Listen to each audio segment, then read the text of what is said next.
For a brief moment in time, Katie King was a star. In a Victorian London that offered few opportunities for women, Katie routinely garnered newspaper headlines and captured the fascination of some of the city's most distinguished denizens. Across the Atlantic, too, she attracted a large and loyal following. Counted among her devotees were an American vice president, a sitting member of Congress, an esteemed British scientist, and several of the period's most celebrated authors. Katie was young, beautiful, and vivacious, with an enigmatic history and a charmingly impish personality. Her father was a wealthy and influential figure who ranked among the most famous men of his age. She appeared to have it all. In fact, apart from one rather inconvenient detail, Katie King was dead.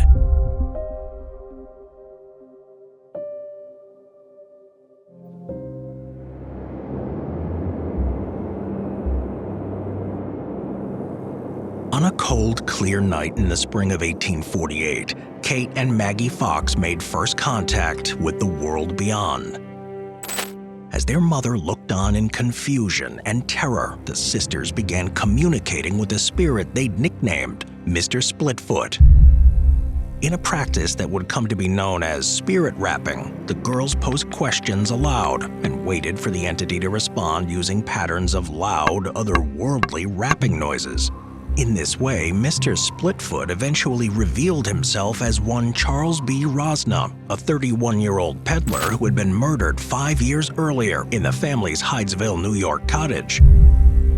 When Kate and Maggie were sent to stay with their older sister in nearby Rochester, the rappings continued. Word of their seemingly supernatural abilities spread quickly, turning the Fox sisters into a sensation. Hailed as the foremost American mediums, they began demonstrating spirit rapping in public seances that attracted hundreds of paying customers. Other self-professed spirit channelers soon followed, sparking a full-blown spiritualist movement that would rapidly grow to encompass large swaths of the Western world. By the early 1870s, spiritualism was a cultural phenomenon on both sides of the Atlantic. From the rural outposts of Middle America to the high society circles of London and Paris, people of all stripes flocked to seances to witness mediums communing with the dead. For many, however, it was no longer enough for spiritualists to communicate with their supernatural counterparts via the paranormal equivalent of Morse code. The most successful practitioners were able to demonstrate a wide array of psychic phenomena.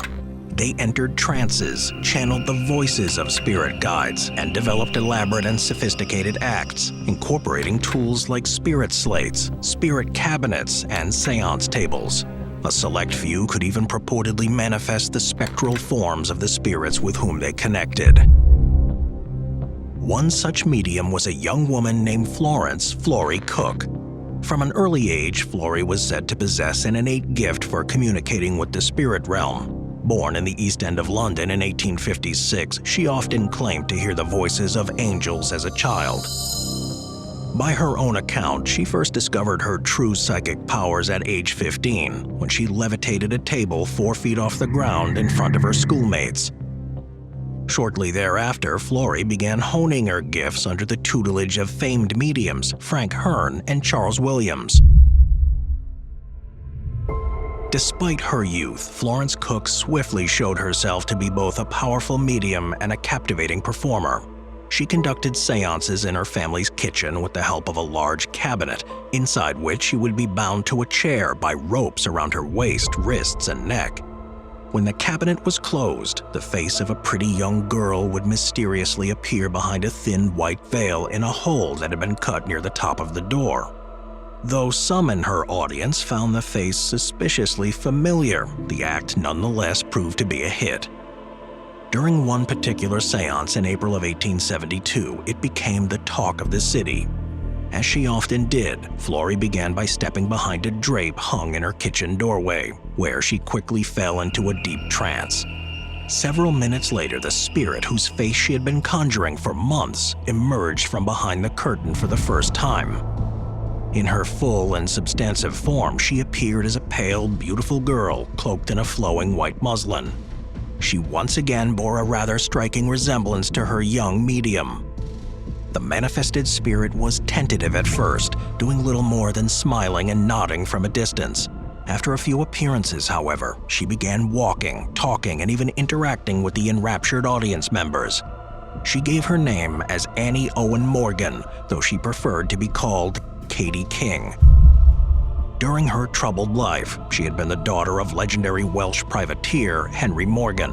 In death, she sought to work through her chosen medium to prove the truth of spiritualism once and for all.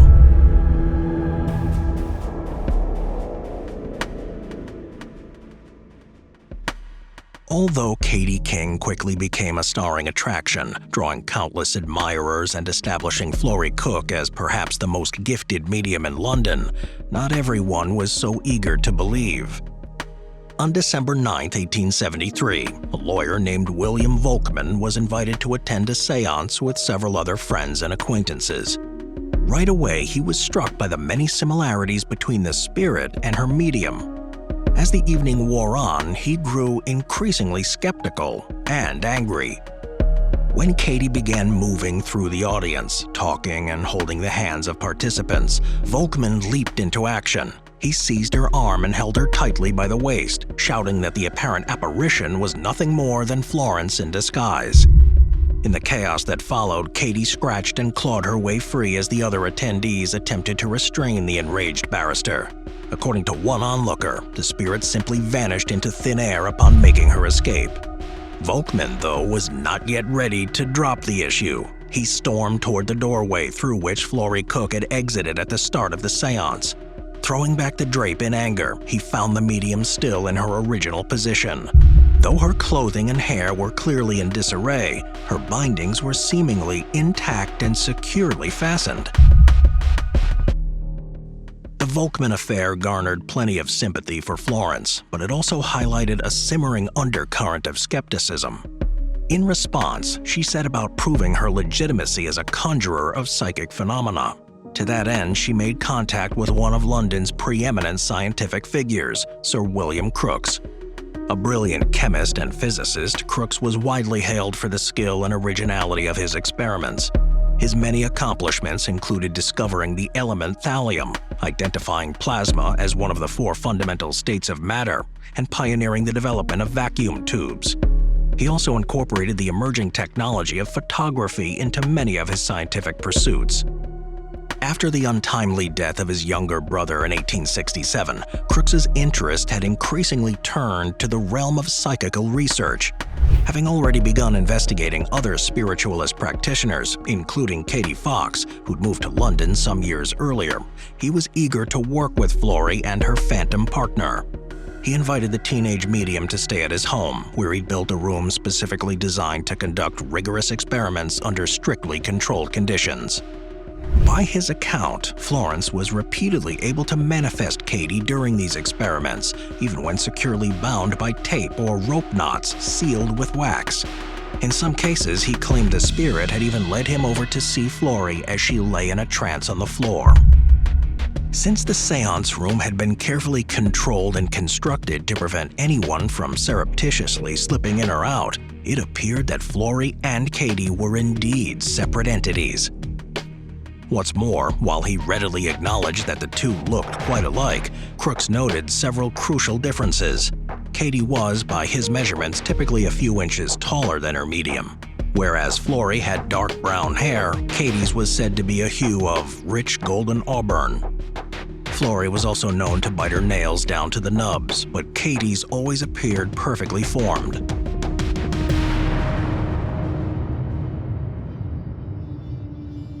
William Crookes published a full report on his findings in 1874. Though his investigation easily debunked several common mediumistic tricks, he ultimately concluded that many of the occurrences he'd witnessed were valid phenomena. In addition to making detailed notes and observations, he also used 5 different cameras to create a total of 55 photographs of his subjects, only a few of which survive today. Most of the photos are of relatively poor quality, making it difficult to interpret key details mentioned in his report. Some depict Crookes standing side by side with either Katie or Florence. Others appear to show the spirit standing beside her medium, who remains slumped over in a trance. Upon its release, Crooks's report sparked a furor among the public. For some, it finally provided definitive proof and vindication of the spiritualist movement. For many others, it only raised more questions. Why, despite the apparent differences noted during the experiments, did Katie and Florence look so startlingly similar? Why did none of the photographs clearly show the faces of the girls together? And if Katie wasn't a genuine manifestation of a spirit, how could she have fooled such a gifted scientist? Amid the growing controversy, Florence announced that her spectral partner was preparing to depart for good. Following their final tearful goodbyes during a series of seances held at the Cook family home, Florrie herself took an extended break from her mediumship to focus on her new marriage. Meanwhile, Katie's departure from the earthly plane proved much shorter than expected. In a small apartment on the second floor of a stationer shop in downtown Philadelphia, the ghostly figure of an attractive young woman emerged from the spirit cabinet of Nelson and Jenny Holmes. "Please meet Katie King," the couple's assistant announced, the materialized spirit brought forth in London by renowned medium Florence Cook. As in London, Katie was an immediate hit with American audiences, so too were the Holmeses. In no time, they were selling out 2 seances a night at $1 per head. Like William Crookes, they'd also managed to capture photographs of the spectral visitation. They were happy to show them to anyone with an interest, for a price, of course. By the summer of 1874, Katie King was such a sensation that she even became wrapped up in America's first high-profile kidnapping. When 4-year-old Charlie Ross was abducted from the wealthy Germantown section of Philadelphia and held for ransom, many spiritualist devotees were confident they knew exactly who could solve the case. After all, who better to ask for assistance than the city's most well-known mediums and the famous spirit with whom they communed? But Nelson and Jenny Holmes seemed to have no interest in the disappearance, nor, for that matter, did the supernatural star of the show. As the summer dragged on with no sign of Charlie, even major newspapers began to wonder why the spirit hadn't been more helpful. As it turned out, that wasn't the only thing people were starting to question. For instance, while Katie had appeared as a teenage girl in London, she'd apparently aged several years in crossing the Atlantic. She also spoke in a distinctly American accent and a dialect that seemed oddly modern for the 200-year-old daughter of a Welsh buccaneer. Predictably, the truth would later come out in a series of newspaper exposés. The final nail in the coffin came in January 1875, when a woman named Eliza White came forward to tell her story. The Holmeses, having heard of Florence Cook's exploits across the pond, were eager to use Katie King's sudden popularity to revive their own fledgling careers as mediums. Unable to portray the pretty, youthful spirit themselves, they hired Eliza for $2 per show. What the would-be Katie hadn't revealed in her tell-all was that she also tried to extort the fraudulent mediums for more money before going to the press.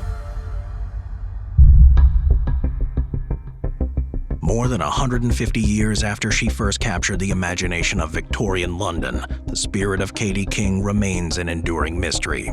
The truth behind the affair is likely more prosaic.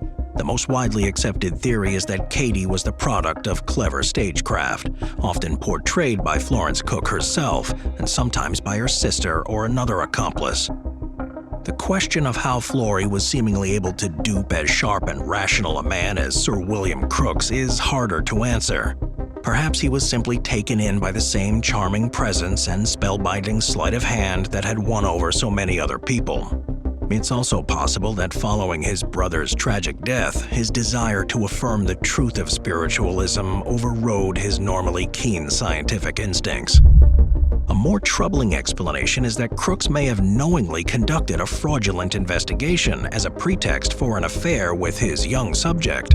During seances, Katie was known to flirt with the men in her audience, occasionally sitting on their laps or even stepping out of her robes to walk nude around the room.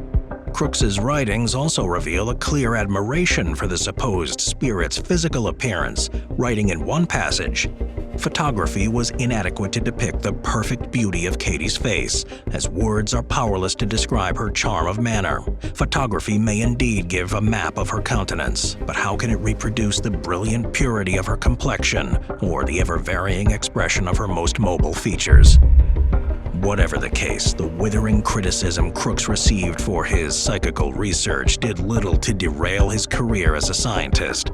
The same could not be said for most of his subjects. Florence Cook began conducting seances again in 1880, claiming to materialize a new spirit named Marie. In a repeat of the earlier Volkman incident, however, she was soon exposed mid-performance when she was seized by an audience member and shown to be the spirit in disguise. In 1888, even the incident credited with sparking the modern spiritualist movement was revealed to be a hoax. In front of a crowd of 2,000 people at the New York Academy of Music, the Fox sisters admitted that their supernatural displays had begun as a teenage prank, concocted to fool their overcredulous mother. The spirit rapping that had so thrilled the public was nothing more than the sounds produced by the girls covertly cracking their toes against the floor. Even so, spiritualism persisted as a source of fascination, comfort, and entertainment. Likewise, Katie King remained one of its most celebrated figures.